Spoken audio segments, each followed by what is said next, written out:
1절부터 12절 동방박사라고 흔히 알고 있는 말씀이죠. 오늘 내일 본문이 같습니다. 그래서 오늘은 이 말씀을 듣고 반응하는 사람들 입장에서 같이 한번 말씀을 나누고 내일은 예수님에 대해서 같이 나누도록 그렇게 하겠습니다. 말씀드린 것처럼 흔히 마태복음 2장 하면 제일 기억나는 것이 이제 동방박사이잖아요. 그러나 실상은 예수님에 대해서 소개하고 말씀하는 본문이라 하겠죠. 그래서 오늘 말씀은 그 예수님을 사람들이 어떻게 영접하고 맞이하는가 하는 관점에서 같이 살펴보려고 합니다. 그 반응이 다양한데요. 첫 번째는 헤롯 왕 같은 사람이라고 할 수 있습니다. 겉으로는 예수님을 맞이하고 영접하고 경배한다고 하고는 속으로는 예수님을 죽이려고 하는 생각을 하는 사람들이죠. 우리는 여기에 해당되지는 않겠죠. 제가 세 부류의 그 반응을 같이 한번 보려고 하는데 어디에 해당되는지 한번 잘 살펴보시죠. 첫째는 헤롯 왕인데 오늘 1절에 보시면 헤롯 왕 때라고 하잖아요. 그리고는 바로 뒤에 유대인으로의 왕으로 나신 이라고 하잖아요. 헤롯 왕과 그 같은 지역이니까 또 다른 왕에 대한 충돌이죠. 왕이 있는데 어디에서 왕이 났다 하면 그 왕의 입장에서는 용모죠. 있을 수 없는 일을 아주 다른 사람을 통해서 듣게 된 것입니다. 그러니 용모다 하고 군대를 동원하든지 화를 내든지 무슨 이렇게 해야 정상인데 뭐래요? 그런 모습이 전혀 없고 어디에서 났는지 가르쳐 주면 나도 가서 경배를 하겠다. 그래서 실상 속은 어떻습니까? 가서 제거하겠다 하는 것이죠. 그래서 우리는 헤롯 왕 입장은 좀 되기가 어렵겠다 하는 생각해요. 왜냐하면 예수님을 뭐 죽이려고까지는 하진 않고 예수님뿐만 아니라 뭐 벌레 한 마리라도 우리가 잘 죽이는 사람들은 아니잖아요. 그죠? 이렇게 아주 소중하게 생각하고 생명을 존중하는 분들이잖아요. 그죠? 아닌가? 그렇잖아요. 그죠? 다. 그래서 다른 사람 상처 주는 것도 조심하고 감정적으로도 해치면 안 되니까 참 조심하고 발이나 모기도 죽이면서도 이렇게 벌레 해충이니까 하면서도 속으로는 안 됐다 이런 생각도 할 때도 있고 그렇잖아요. 잘 안 죽이잖아요, 보통은. 그런데 그래서 우리가 헤롯 왕 같은 입장은 아니겠다 싶은데 조금 더 깊이 생각해 보면 이렇게 무엇인가를 죽이지는 않지만 어때요? 그 마음에 받아들이지는 않을 수 있다고요. 거절할 수는 있지 않습니까? 거절하지 않더라도요. 어떤 그 내가 지금 왕인데 또 다른 왕이 나타났다 하니까 죽이지도 않고 거절하지도 않는데 실제는 어때요? 자기 왕자리를 내려놓을 수는 없는 거잖아요. 이렇게 보면 우리도 얼마든지 헤롯 같은 반응을 나타낼 수 있죠. 헤롯에 해당할 수가 있는 것입니다. 하나님의 아들로서 이 땅에 만왕의 왕으로 오셨지만 죽이지는 못할 거예요. 우리가 그럴 힘도 없고, 그러니까 뭐 거절하지도 않는다 쳐요. 우리 스스로 왕된 자리를 내놓진 않죠. 왕이 오시긴 왔나 보다. 관계없어요. 나는 여전히 내가 왕 노릇 하겠습니다. 얼마든지 그럴 수 있지 않겠습니까? 그래서 이런 차원에서는 우리도 일종의 또 다른 헤롯이 될 수도 있는 것입니다. 요즘 세상이 누구의 말도 듣지 않는 세상이잖아요. 그죠? 누구의 말도 듣지 않아요. 얼마 전에 우리가 살고 있는 이 미국 땅에서 참 기절초풍할 일이 있었잖아요. 학교에서 선생님에게 총을 쏜 사람이 학생이 몇 살이에요? 저는 9살에 초등학교 갔는데 걔한테 비하면 3년을 늦게 갔으니까 어른이 돼서 학교를 간 것 같아. 시골이니까 누가 데려가지도 않고 우연히 딸려서 이렇게 갔으니까 저 혼자 부모 손에 이렇게 잡혀가지도 않고 그때 뭐 우리 동생 때문에 이렇게 우리 어머니 돌아가시기 직전이니까 이렇게 골목에서 뛰어놀다 옛날에 호구조사 오잖아요. 취학 학생 조사하러 오면 그때 눈에 띄어서 너 누구야? 그래서 몰라요. 그래서 따라갔어. 9살인데 얘는 몇 살이에요? 6살. 선생님하고 교실에서 말싸움이 붙은 거죠. 어땠어요? 옛날에는 뭐 대꾸를 어디 해요? 내가 그냥 뭐 훔치지도 않은데 선생님이 너 훔쳤지 하고 때리면 맞아야 되고 훈계하면 들어야 되고, 선생님이 뭐예요? 동네 형들이 불러서도 야단치면 그냥 이렇게 가만히 듣고 있어야죠. 그런데 얘는 선생님이 훈계한다고, 자세한 거는 모르겠습니다만 말다툼이 있었고 총을 6살이 30살 선생님에게 쐈다는 거잖아요. 이 누구 책임이죠? 이 난감한 거예요. 이제 그 6살 꼬마를 벌 줘야 됩니까? 그 총을 해서 간수하지 못한 부모님을 해야 됩니까? 그 두 사람만 책임이 있을까? 이 시대가 어때요? 시대가 누구 얘기도 듣지 않아요. 누구 얘기도. 세상이 그런 것도 괜찮지만 우리가 잘못하면 세상에야 뭐 그렇지만 교회 믿음 생활도 그럴 수 있는 거예요. 교회를 다니지만 누구 얘기 듣기 싫어. 아마 그래서 장로님들이나 또는 뭐 연세든 권사님들이나 하다못해 목사님이나 뭐 이렇게 교역자들이나 한마디 훈계를 했다가는 아마 절단 날걸요. 교회 뭐 여기가 교회가 밖에 없나 그러고, 여기 뭐 LA에 1년에 한 개만 돌아다니도 평생 돌아다니지 않겠습니까? 한 200개 되면 200년 다닐 수 있잖아. 1년씩만 다녀도. 그죠? 그러니까 이 교회에서도 옛날에 이렇게 당회가 하는 일이 제일 먼저 제일 중요한 일이 그거거든요. 성도들의 신앙을 살피고 바른 신앙을 인도하는 게 당회가 하는 일이거든. 근데 우리가 그렇게 성도들의 잘못된 신앙이나 믿음 생활이라 해서 물론 기도하고 따뜻하게 하고 훈계도 하고 격려도 하고 같이 기도도 하고 같이 울기도 하겠지만 그래도 싫은 소리 한마디 들으면 그 수긍하는 시대가 아니란 말이죠. 세상 사람들이야 어떻든 간에 세상도 참 안타깝긴 해요. 아무 말도 듣지 않고 전부 자기가 왕인 시대이니까. 그러나 우리가 믿음 생활이라고 하는 것이 기본적으로 무엇이겠습니까? 교만한 자를 물리치고 겸손한 자에게 은혜를 주신다 하는 말씀이 늘 가슴이 찡하잖아요. 우리가 그렇게 못하기 때문에 아마 제 가슴에도 깊이 남아있을 거예요. 누구 다른 사람 이야기가 아니라 하나님 앞에서 내가 교만할 때와 겸손할 때를 보면 교만할 때가 우리 스스로가 많을 가능성이 있잖아요. 예수님이 이 땅에 만왕으로 왕으로 오시고 구세주로 오셨지만 헤롯 왕처럼 우리는 죽이지도 않고 뭐 다른 것은 하진 않지만 내가 왕자리 스스로 왕이 되는 것을 내려놓지 않고 영접하는 것은 참 쉬운 일이 아니잖아요. 그래서 첫 번째 반응은 죽이려고 하고 주님을 하나님일지라도 나의 아버지로 왕으로 영접하지 않는 이런 자기 스스로 왕 노릇하는 색깔의 믿음이라 할 수 있겠죠. 여러분 어떻습니까? 이런 것을 보면 우리가 기도할 때 하나님 앞에서 내가 다 내려놓고 하나님을 나의 주님으로 나의 만왕의 왕으로 영접할 수 있는 겸손한 은혜, 교만한 자가 아니라 겸손으로 하나님과 동행하는 믿음 생활로 인도해 주시옵소서, 이렇게 기도할 수 있을 것입니다.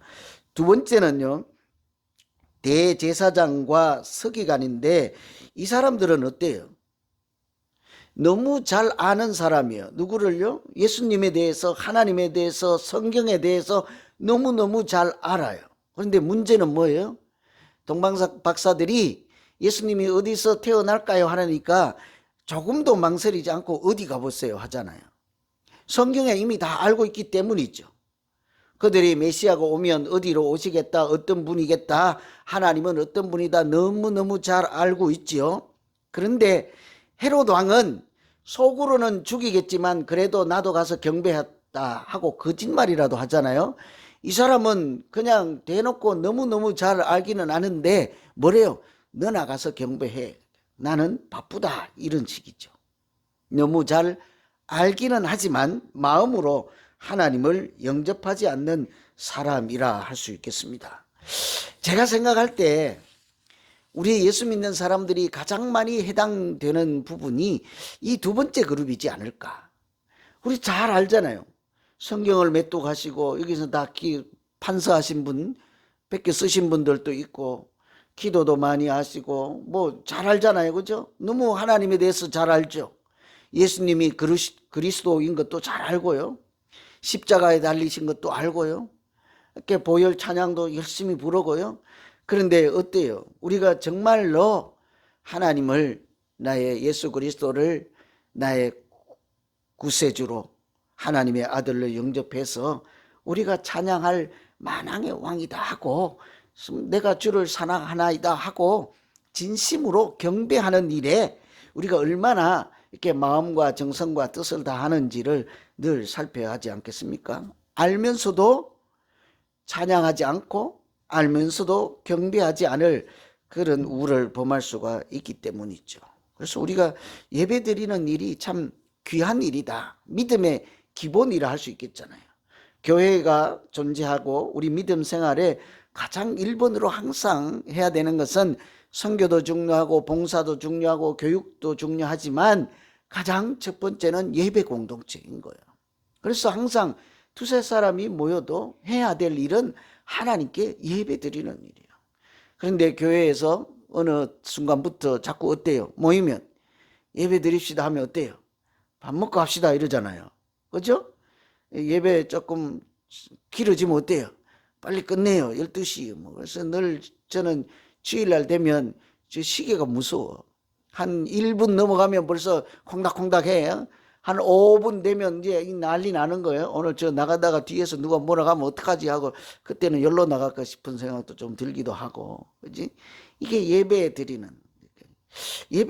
것에 우리가 우선순위를 두고 얼마나 중요한 것인지. 왜냐하면 그것이 신앙의 본질이요. 교회의 본 모습이죠. 우리가 전도를 하고 선교를 하고 뭐를 하는 게 궁극적으로 무엇입니까? 그들로 하여금 하나님을 경배하고 예배드리는 자로 살아갈 수 있도록 돕는 것이지 않겠습니까? 그래서 출애굽할 때 그 바로 왕에게 가서 왜 보내달라고 그래요? 우린 가나안 땅에 가서 자유롭게 살겠습니다. 농사를 지어서 부자로 살겠습니다. 이제는 내가 하고 싶은 대로 하겠습니다가 아니잖아요. 이유가 뭡니까? 하나님을 섬기겠노라 보내달라. 그때 섬긴다는 얘기는요, 예배 드린다는 얘기예요. 우리가 오늘 기도하러 오셨지만 기본적으로는 기도가 어디에 들어있습니까? 예배 안에 들어있는 거잖아요. 그래서 우리가 예배 드리는 일에 얼마나 열심을 하고 있는지를 깊이 생각해 보는 그런 반응이 있죠. 대제사장 서기관. 잘 알면서 경배하지 않는 사람들이라 하겠습니다. 그래서 두 번째 기도는 우리가 예수님을 잘 알고 이렇게 지내지만 영접할 뿐만 아니라 경배, 예배 드리는 자로서 열심히 믿음 생활할 수 있도록 내게 믿음을 더하시고 인도해 주시옵소서. 이렇게 하면 되겠습니다. 세 번째 부류가요, 우리가 잘 알고 있는 동방박사들이죠. 이들은 어때요? 멀리서 별을 보고 온 사람들이잖아요. 어쩌면 목숨 걸고 왔다고 할 수 있어요. 왜 그래요? 이 말부터가 지금 얻어맞기 딱 좋은 말이에요. 왕에 가서 왕이 태어나신 걸 알았으니까 당연히 이 사람이 찾으러 어디 가요? 헤롯 왕궁에 간 거잖아요. 이 왕이니까 궁궐에 왔겠지 하고 가잖아요. 근데 헤롯이 뭐래요? 왕 앞에 가서 당신이 현재 왕이지만 또 다른 왕이 났습니다. 어디에 계십니까? 이게 몰매 맞을 소리이지 않겠습니까? 영모도 이런 영모가 없고 불경도 이런 불경이 없죠. 조선시대 한번 생각해 보세요. 왕이 있는데 가서 저쪽 어디 시골에 왕이 태어났다고 하더이다.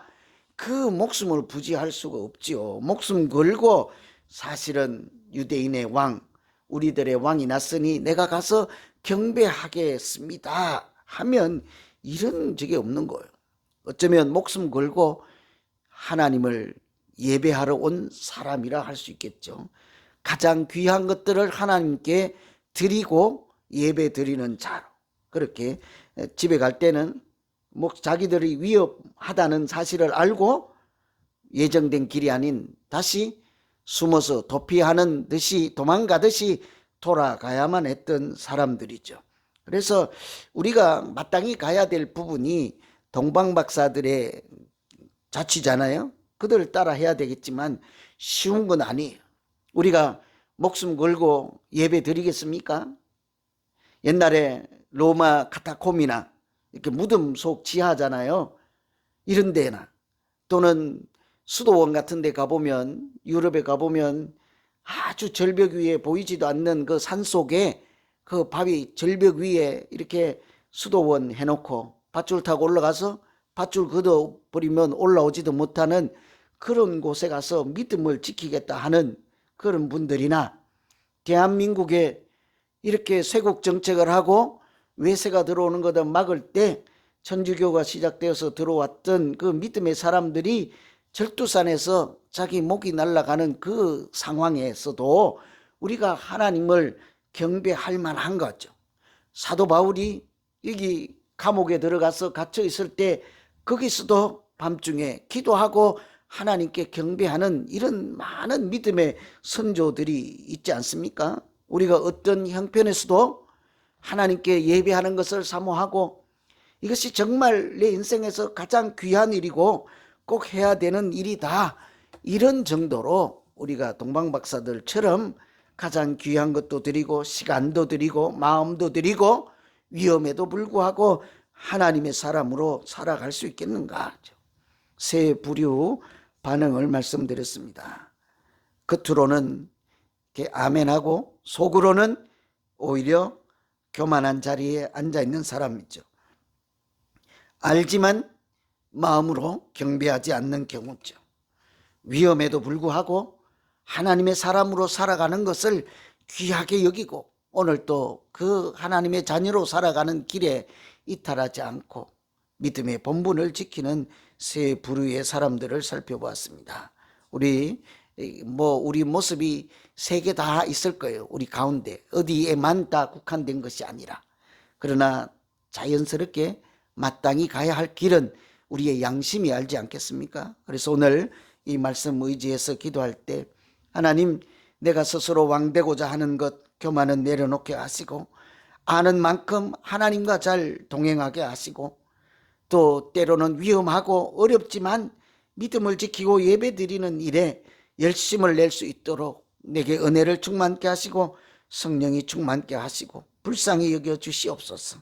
오늘 말씀 의지해서 우리 같이 한번 각자 자기의 믿음을 놓고 같이 한번 기도하시겠습니다. 각자 기도하십니다. 하나님 아버지,